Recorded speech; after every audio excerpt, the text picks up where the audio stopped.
Binlerce yıl önce Altay Dağları'nın buzlu zirvelerinde bir ulumanın sesi yankılandı. Bu sadece sıradan bir kurt değildi. Bu, Türk milletinin kaderini değiştirecek olan Bozkurt'tu. Ama onun hikayesi bildiğiniz gibi değil. Bu, bir hayvanın tanrıya dönüşümünün hikayesi. Bir rehberin, koruyucuya, bir kurtun, efsaneye nasıl dönüştüğünün hikayesi. Bugün sizlere anlatacağım bu destan, sadece Türklerin kökenini değil, aynı zamanda fedakarlığın nasıl ölümsüzlük getirdiğini de gösterecek. Çünkü bazı hikayeler o kadar güçlüdür ki tarihi değiştirir. Ve Bozkurt'un hikayesi işte böyle bir hikayedir. Zamanın başlangıcında Göktengri dünyaya baktığında üzülmüştü. İnsanlar kaybolmuş, dağınık kabileler halinde çaresizce dolaşıyordu. Kuzey steplerinin soğuk rüzgarları arasında açlık ve hastalık hüküm sürüyordu. Tengri, insanlığa bir rehber göndermek istedi. Ama bu rehber sıradan bir varlık olamazdı. Güçlü olmalı, cesur olmalı ve en önemlisi sadık olmalıydı. O gece Altay Dağları'nın en yüksek zirvesinde göksel bir ışık parladı. Bu ışıktan boz renkli tüyleri olan bir kurt yavrusu doğdu. Ama bu sıradan bir kurt değildi. Gözlerinde Tengri'nin bilgeliği, kalbinde sonsuz bir sevgi vardı. Tengri yeni yaratığıyla konuşmaya başladı. "Sen benim özel elçimsin. Sana Bozkurt adını veriyorum. Çünkü sen hem güçlü hem de bilge olacaksın." Genç Bozkurt merakla sordu. "Baba Tengri, görevim nedir?" "Sen kayıp insanları bulacak, onlara yol gösterecek ve onları büyük bir millet haline getireceksin. Ama unutma, bu yol kolay olmayacak. Büyük fedakarlıklar gerekecek. Bazen canını riske atacaksın, bazen de kalbin kırılacak. Ama sonunda sıradan bir hayvandan çok daha fazlası olacaksın." Bozkurt henüz bu sözlerin ne anlama geldiğini tam olarak kavrayamıyordu. "Peki bu yolculuk ne kadar sürecek?" Tengri gülümsedi. "Belki bir ömür, belki 1000 ömür.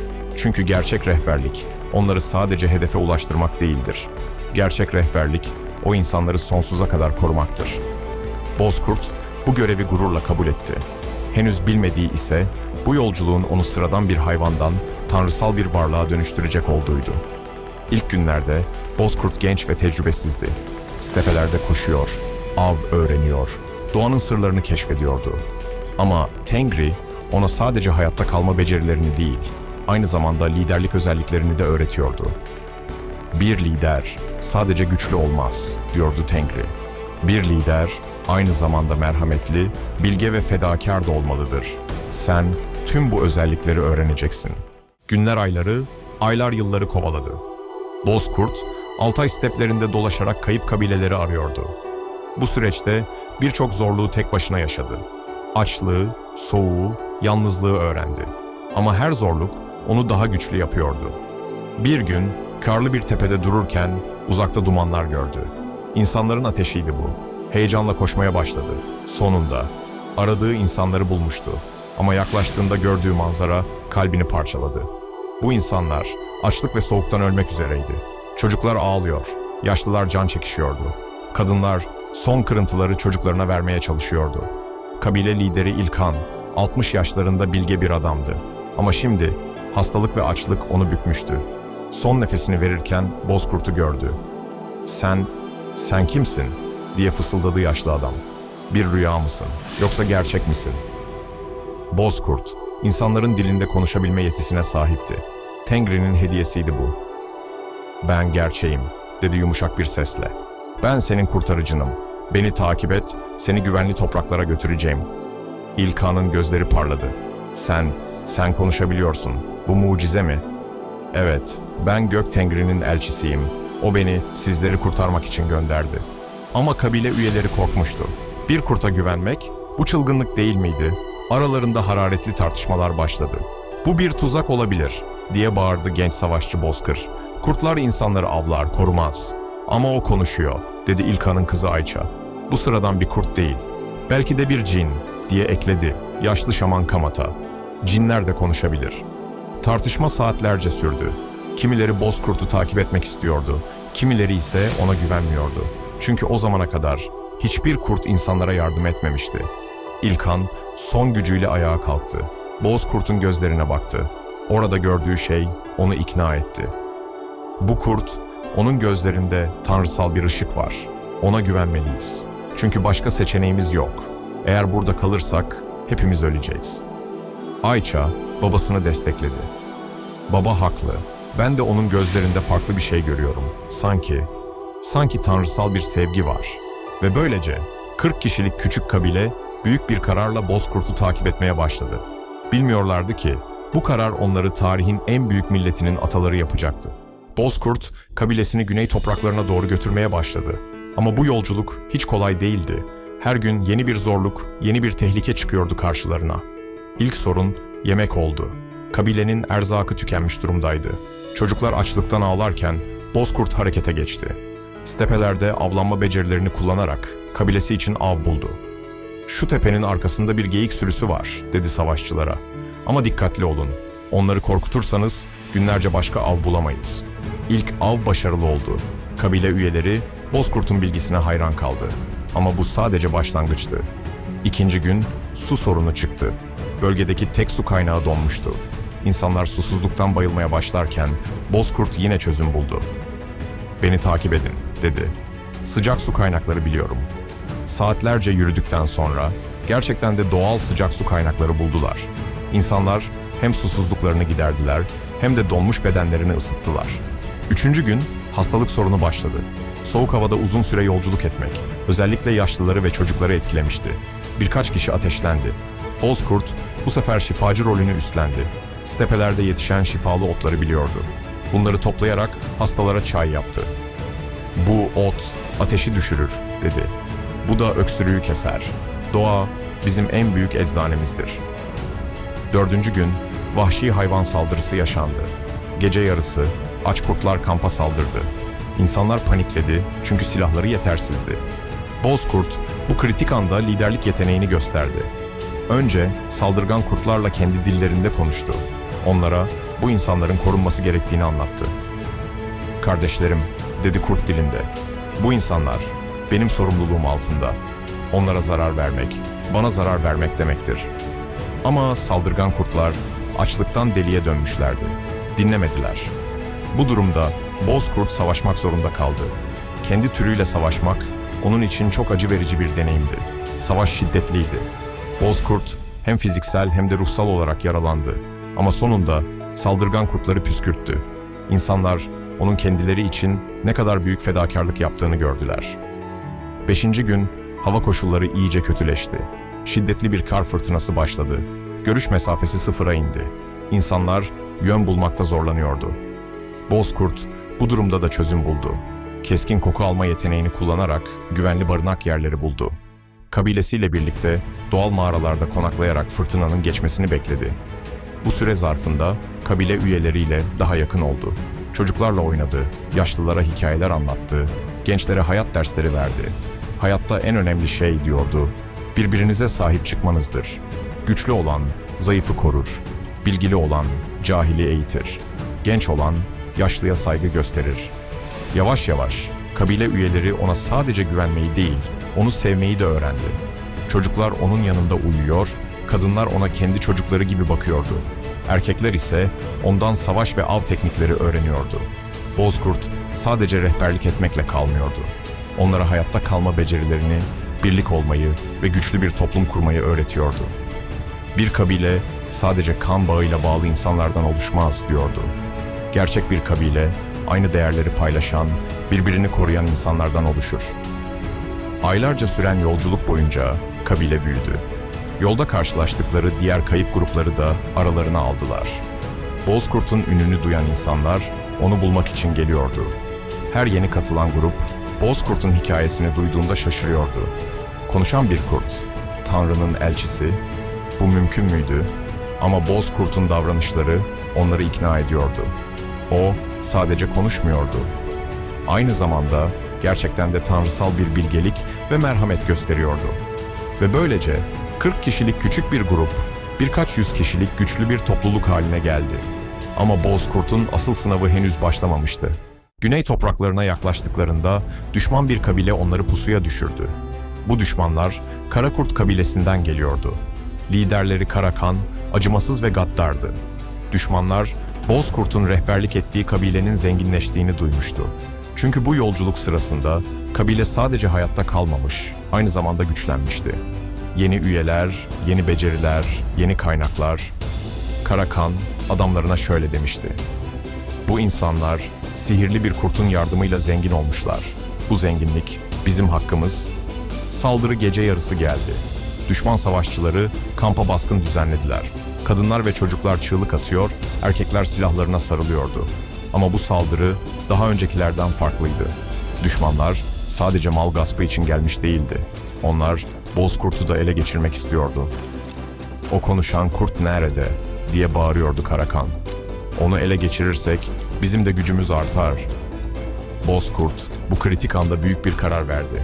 Kendi hayatını riske atarak düşmanların en güçlü savaşçısıyla tek başına savaşmaya başladı. "Durun!" diye bağırdı. "Ben buradayım. Masum insanlara zarar vermeyin. Benimle savaşın." Karakan, Bozkurt'u görünce şaşırdı. Gerçekten de konuşan bir kurtu, ama şaşkınlığı çabuk geçti. "Sen mi benimle savaşacaksın köpek?" diye alay etti. "Ben Karakan'ım, 100 savaş görmüş bir savaşçı. Ben de Bozkurt'um," dedi sakin bir sesle.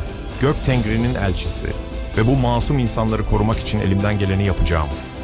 Savaş tüm gece sürdü. Karakan'ın elinde keskin bir kılıç ve ağır bir zırh vardı. Bozkurt ise sadece doğal silahlarına ve çevikliğine güveniyordu.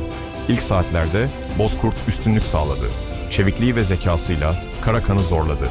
Ama insan silahlarına karşı savaşmak kolay değildi. Gece ilerledikçe Bozkurt yorulmaya başladı. Karakan'ın kılıcı birkaç kez hedef buldu. Bozkurt'un tüyleri kanla boyandı. Kabile üyeleri sevdikleri liderin acı çektiğini görüyor, yardım etmek istiyordu. Ama Bozkurt onları durdurdu. "Hayır!" diye bağırdı. "Bu benim sınavım. Tengri beni bu ana hazırladı." Sabaha karşı Bozkurt artık çok zayıflamıştı. Ama o anda içinde yeni bir güç hissetti. Sanki Tengri'nin enerjisi ona doğrudan akıyordu. Son bir hamleyle Karakan'ı mağlup etti. Düşman lideri yerde can çekişirken şu sözleri söyledi: Sen gerçekten Tanrı'nın elçisiymişsin. Beni affet." Bozkurt merhametle eğildi. "Seni affediyorum ama bir daha masumları korkutma." Diğer düşmanlar böyle güçlü bir koruyucusu olan bir kabileyle savaşmanın anlamsız olduğunu anlayarak geri çekildi. Ama Bozkurt ağır yaralanmıştı. Kabile üyeleri ölümcül yaralanan koruyucularının etrafında toplandı. Onu kaybetme korkusuyla ağlıyorlardı. İlkan'ın oğlu Kültigin ağlayarak Bozkurt'a yaklaştı. "Sen bizim için öldün. Nasıl teşekkür edeceğiz?" Bozkurt son nefesini verirken fısıldadı: "Beni hatırlayın ve güçlü olun. Çünkü ben artık her zaman sizinle olacağım." Bozkurt öldüğünde gökyüzünde olağanüstü şeyler olmaya başladı. Yıldızlar daha parlak parladı, rüzgar durdu ve gökyüzünden altın renkli bir ışık indi. Tüm doğa sanki nefesini tutmuştu. Tengri'nin güçlü sesi tüm vadide yankılandı. Bu kurt kendi hayatını başkaları için feda etti. Bu fedakarlık onu ölümsüz kılacak. O artık sadece bir hayvan değil, kutsal bir ruh olacak. O anda Bozkurt'un cansız bedeni ışıkla çevrildi. Ama bu sadece bir diriliş değildi. Bu tam anlamıyla bir dönüşümdü. Bedeninin her hücresi tanrısal enerjiyle doluyordu. Yeniden ayağa kalktığında artık eskisi gibi değildi. Gözleri ateş gibi parlıyordu. Tüyleri gümüş ışığı yansıtıyordu. Boyu daha uzun, yapısı daha güçlü olmuştu. Ve en önemlisi artık sadece fiziksel değil, ruhani güçlere de sahipti. "Ben artık ölümlü değilim," dedi derin bir sesle. "Ama bu güç sadece sizin için. Çünkü sizler benim çocuklarım oldunuz." Kabile üyeleri şaşkınlık ve sevinç içinde onu izliyordu. Sevdikleri lider geri dönmüştü ve artık çok daha güçlüydü. Tengri ona yeni görevler verdi. "Artık sen bu halkın ebedi koruyucusu olacaksın. Onlar nereye giderse gitsin, sen onlarla olacaksın. Onların ruhu senin ruhun olacak. Onların kaderi senin kaderin olacak. Ama unutma," diye ekledi Tengri. "Bu güç sorumluluk getirir. Sen artık sadece bir kabileyi değil, gelecekte doğacak milyonlarca insanı da korumakla yükümlüsün." Bozkurt bu büyük sorumluluğu anlayarak başını eğdi. "Ben hazırım, Baba Tengri. Bu halk için elimden geleni yapacağım." Ve böylece Bozkurt sadece bir rehber olmaktan çıktı. O, Türk milletinin koruyucu ruhu, onların kimliğinin temeli haline geldi. Dönüşümden sonra Bozkurt'un yetenekleri inanılmaz boyutlara çıktı. Artık istediği yerde belirip kaybolabiliyordu. Rüyalarda insanlarla konuşabiliyordu.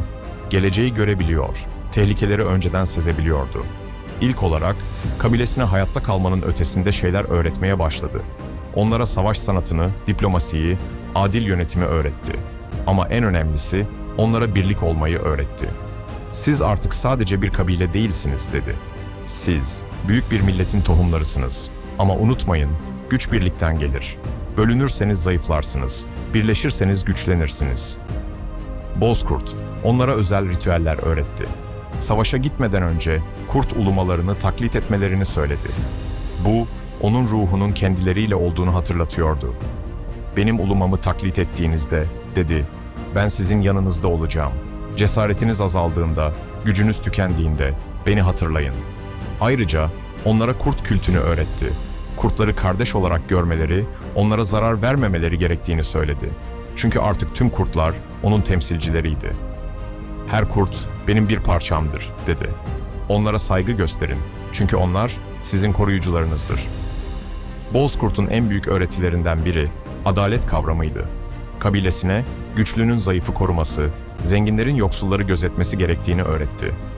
"Güç sadece kendiniz için kullanılmamalıdır," diyordu. "Güç başkalarını korumak için kullanılmalıdır. Aksi takdirde o güç size lanet olur." Zamanla kabile büyük bir güç haline geldi. Diğer kabileler onların gücünden korkuyor ve saygı duyuyordu. Çünkü arkalarında tanrısal bir koruyucu vardı. Ama Bozkurt sadece askeri güçle yetinmedi. Onlara kültür, sanat, müzik öğretti. Böylece sadece güçlü değil, aynı zamanda medeni bir toplum oldular. "Bir millet sadece savaşçılarıyla değil," diyordu. "Sanatçılarıyla, bilginleriyle, şairleriyle de büyür. Kılıç kadar kalem de önemlidir." Yıllar geçti. Bozkurt'un koruması altındaki kabile artık binlerce kişilik bir konfederasyon haline gelmişti. Steplerden Çin'e, Kafkaslardan İran'a kadar geniş bir bölgeye yayılmışlardı. Her yeni toprakta Bozkurt'un hikayesi anlatılıyor, onun öğrettikleri yaşatılıyordu. Böylece sadece coğrafi değil, kültürel bir genişleme de yaşanıyordu. Bozkurt, farklı bölgelerde yaşayan Türk kabilelerine rüyalarında görünmeye başladı. Her birine yerel koşullara uygun tavsiyeler veriyordu. Dağlık bölgelerde yaşayanlara, "Dağlar size güç verir ama aynı zamanda alçak gönüllülük de öğretir. Zirvede olduğunuzda vadideki kardeşlerinizi unutmayın." Steplerde yaşayanlara, "Bozkır size özgürlük verir ama aynı zamanda sorumluluk da yükler. Bu özgürlüğü kötülük için değil, iyilik için kullanın." Nehir kenarlarında yaşayanlara, "Su hayatın kaynağıdır ama su bazen taşar, bazen kurur. Siz de hayatta dengeyi korumalısınız." Bu farklı coğrafyalarda yaşayan Türk kavimleri birbirlerinden farklı yaşam tarzları geliştirse de hepsinin ortak noktası Bozkurt'a olan bağlılıklarıydı. Onlara birlik olmayı, güçlü kalmayı ama aynı zamanda adil olmayı öğretiyordu. "Güç sadece kılıçta değil," diyordu. "Adalet, merhamet, bilgelik, bunlar da güçtür. Ve siz tüm bu güçleri birleştiren bir millet olacaksınız." Bozkurt'un etkisiyle Türkler sadece savaşçı değil, aynı zamanda bilgin, sanatçı, tüccar, yönetici oldular. Bu çok yönlü gelişim, onları tarihin en güçlü milletlerinden biri yaptı. Zamanla Bozkurt'un öğrettikleri kurallar ve gelenekler haline geldi. Töre denilen bu değerler sistemi, Türklerin kimliğinin temelini oluşturdu. Törenin temel ilkeleri şunlardı: büyüklere saygı, küçükleri koruma, misafire ikram sözünde durma, adil olma, merhametli olma, cesaretli olma. Bu değerler binlerce yıl boyunca Türklerin yaşam felsefesini şekillendirdi ve böylece bir zamanlar ölümle burun buruna gelmiş küçük bir kabile artık stepelerin efendisi olmuştu. Ama Bozkurt'un hikayesi henüz bitmemişti. Binlerce yıl geçti. Türkler dünyanın dört bir yanına yayıldı. İmparatorluklar kurdular, medeniyetler yarattılar, tarihi şekillendirdiler. Ama hiçbir zaman Bozkurt'u unutmadılar. Her zorlu dönemde, her savaşta, her zorlukta Bozkurt'un ruhu onlarla birlikte oldu. Bazen rüyalarda, bazen işaretlerde, bazen de sadece kalplerine düşen bir cesaret olarak. Osmanlı İmparatorluğu'nun kuruluşunda, Osman Gazi'nin rüyasında Bozkurt vardı. Malazgirt zaferinde Sultan Alparslan'ın ordusunun üzerinde Bozkurt'un gölgesi görüldü. Çanakkale'de Mehmet Akif'in şiirlerinde Bozkurt'un ruhu yankılandı. Ve bugün modern Türkiye'de bile Bozkurt'un mirası yaşıyor. Türk bayrağındaki kırmızı onun fedakarlığını, ay yıldız ise onun ebedi koruyuculuğunu temsil ediyor. Çünkü Bozkurt'un laneti aslında bir bereket olmuştu. O, sıradan bir hayvandan tanrıya dönüşerek bir milletin kimliğine dönüşmüştü. Her Türk çocuğunun kalbinde o ilk günlerdeki Bozkurt'un cesaret ve fedakarlık ruhu yaşıyor. Her zorlu anında o antik güç uyanıyor. Bozkurt'un hikayesi bize ne öğretiyor? Öncelikle şunu, gerçek güç başkaları için fedakarlık yapmaktan gelir. Bozkurt, kendi hayatını riske atarak bir milleti kurtardı ve bu sayede ölümsüzlüğe kavuştu. İkincisi, liderlik sadece emir vermek değildir. Bozkurt, kabilesine öncülük etti, onlara yol gösterdi ama aynı zamanda onlarla birlikte mücadele etti. Gerçek liderler, takipçilerini geride bırakmaz, onlarla birlikte yürür. Üçüncüsü, kimlik ve kültür çok önemlidir. Bozkurt, sadece fiziksel koruma sağlamadı, aynı zamanda manevi bir kimlik verdi. Bu kimlik, binlerce yıl boyunca Türkleri ayakta tuttu. Dördüncüsü, birlik gücün temelidir. Bozkurt, dağınık kabileleri bir araya getirdi. Bu birlik, onları dünyayı değiştirecek bir güç haline getirdi. Ve belki de en önemlisi, hiçbir fedakarlık boşa gitmez. Bozkurt'un tek bir fedakarlığı, milyonlarca insanın hayatını şekillendirdi. Bu, bize gösteriyor ki, yaptığımız her iyilik, ne kadar küçük görünse de, tarihi değiştirebilir. Bugün, modern dünyada yaşayan her Türk, Bozkurt'un mirasını taşıyor. O antik cesaret, o birlik ruhu, o adalet duygusu. Bunlar sadece geçmişte kalmış hikayeler değil, bugün de yaşayan değerlerdir. Zorlu zamanlarda kendimize sorabiliriz. Bozkurt olsaydı ne yapardı? Kendi çıkarını mı düşünürdü, yoksa halkının iyiliğini mi? Bu soru bize doğru yolu gösterecektir. Modern dünyada da Bozkurt ruhu yaşamaya devam ediyor. Doktorlar pandemi sırasında canlarını riske atarak hastaları iyileştirdi. Öğretmenler geleceğin liderlerini yetiştirmek için fedakarlık yapıyor. Askerler vatanlarını korumak için nöbet tutuyor. Her biri kendi alanında birer Bozkurt. Çünkü Bozkurt'un ruhu sadece mitolojide değil, gerçek hayatta da yaşıyor. Ve böylece Bozkurt'un hikayesi sona eriyor. Ama aslında hiç bitmez. Çünkü o artık sadece bir hikaye değil, yaşayan bir ruhtur. Her gece gökyüzüne baktığınızda onu görebilirsiniz. Yıldızlar arasında koşan o güçlü silüet. O hala orada, hala koruyor, hala rehberlik ediyor. Gece sessizliğinde rüzgarın sesinde onun ulumalarını duyabilirsiniz. Bu sadece hayal değil. Bu, onun sonsuz varlığının kanıtı. Bozkurt'un laneti aslında en büyük bereket olmuştu. O, ölümü yenerek sonsuz yaşamı kazanmıştı. Ve bu sonsuz yaşam bir milletin kalbinde yankılanmaya devam ediyordu.